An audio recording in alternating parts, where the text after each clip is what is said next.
The Velocette Thruxton. Our keen eyes amongst you will know that this is not one, but I just wanted to introduce the idea of these bikes, what we call the square engine new alloy motorbikes that were designed in the early 50s and maybe released in 1954. I'm pretty sure our man Percy Goodman had put his mind to all of the parameters, and one of those which is pretty interesting is the ability of the bike to be sported up and get a little bit more out of it, because of course the thing was introduced early days as a replacement to the MSS, which was not a dowdy bike but a valanced mudguard tour, gentleman's kind of tourer. And during the 50s, they released a thing called the Venom and then the Venom Clubman.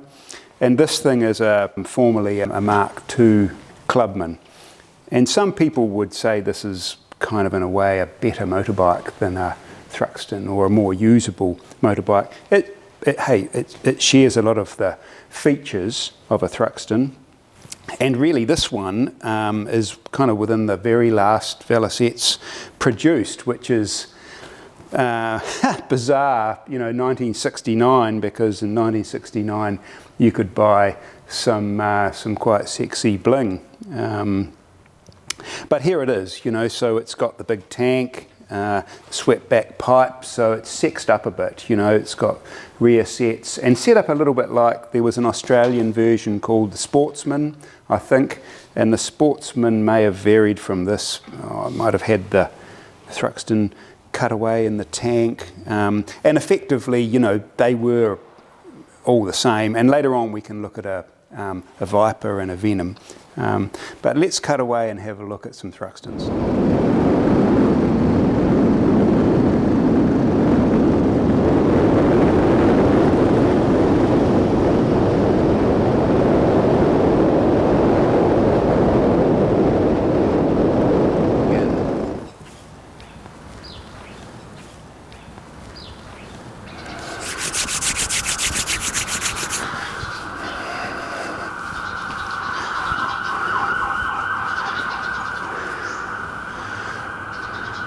Sir's looking radiant this morning. Radiant. So the Thruxton, sir, suits you, sir. Where do we begin? You'd be talking the 1960s, I think 1964. The Thruxton was shown at Earl's Court, and you could buy one in 1965. These are quite, in a way, antiquated, because of course they have parts on them that are throwbacks to the 30s, to Harold Willis and Percy's first efforts with the KTTs and so forth. And you've got to remember the 60s was, well, a time of free love and expression and flower power. And of course in motorcycling you had this unbelievable combination of Mike Hailwood and Honda.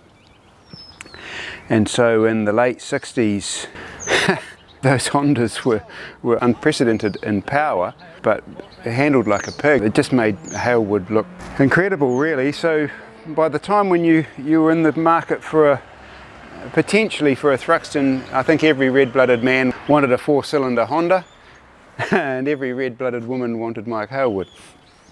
There was an appeal here, and there's certainly a kind of a stately presence. I like them very much, obviously. So where did they begin?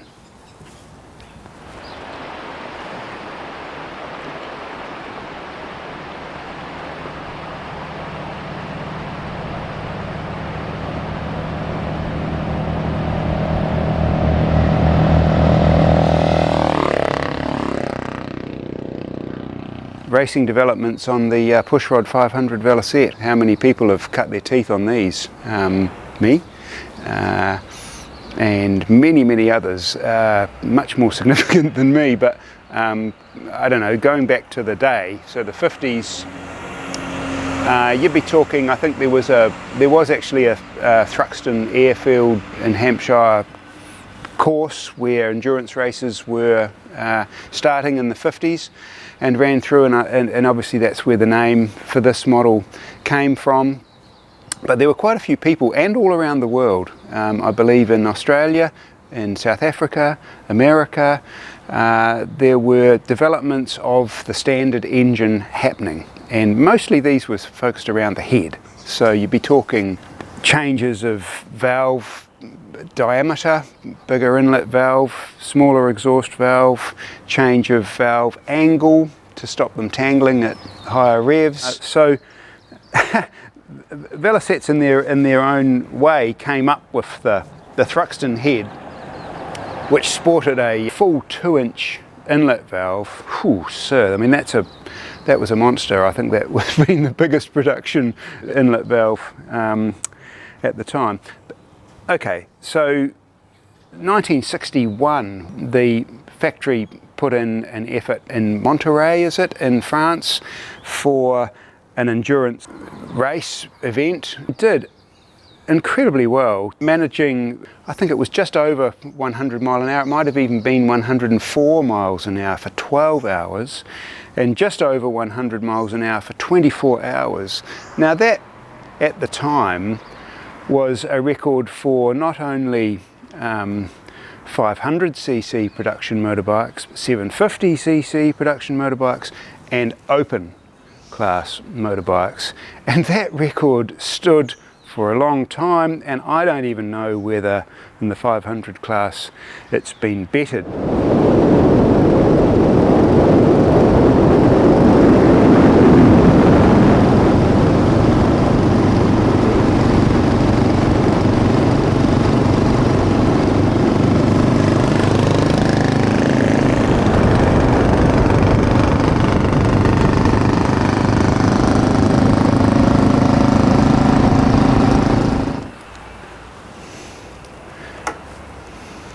So I think I'm right. 1964 would have been the first class win for a Venom at the Thruxton endurance event. 9 hours, 500 miles, something like that.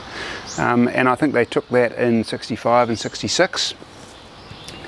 And of course by then the Thruxton was out. In 67, Neil Kelly, Keith Heckles took out the inaugural production race at the Isle of Man. I think the fastest time might have been 91 odd mile an hour lap, so basically one of these.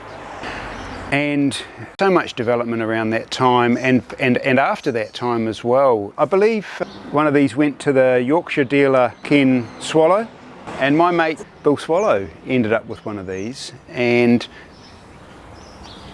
that was in a featherbed frame with an AMC gearbox.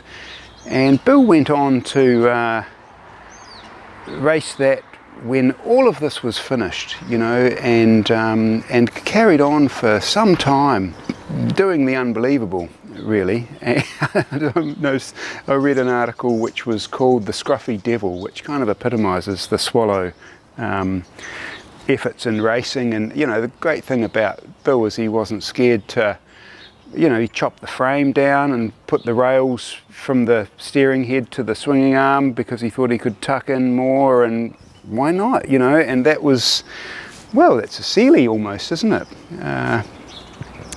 So yeah, there's so much. I mean, here in New Zealand we've got, you know, well, Nick Thompson's Venom. I don't think there's a better one of those. Any production racer, you have to do a lot of work to solve all the problems when you start thrashing it relentlessly. But you know, our own experience, Bill Biber, Dallas Rankin, Andrew Lawrence on the Nick Thompson Venom, incredible stuff really.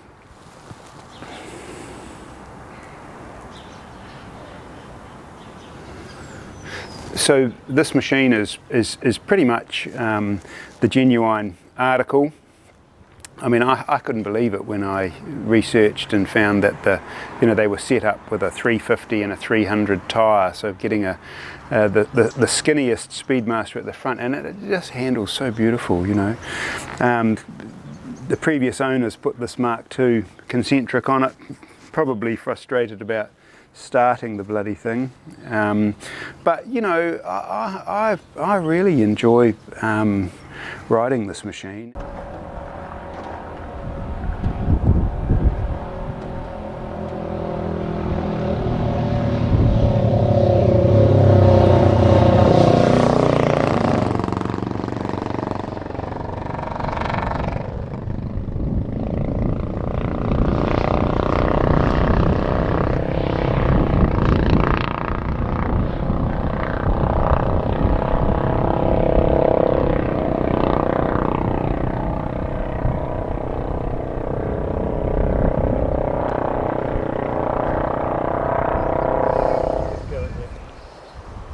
So what's this broody performance on your helmet? What? Broody performance. Where's that? On the side of the top. Oh, here? Yeah.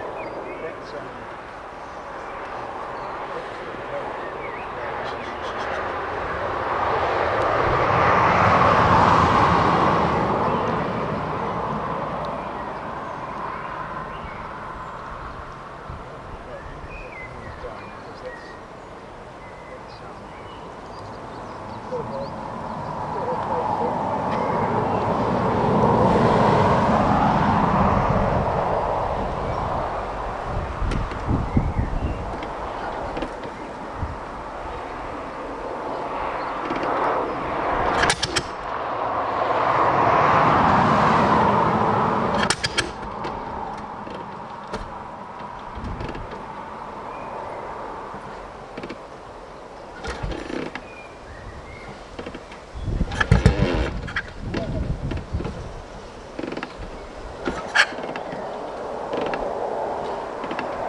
was worried you better mind the blasted.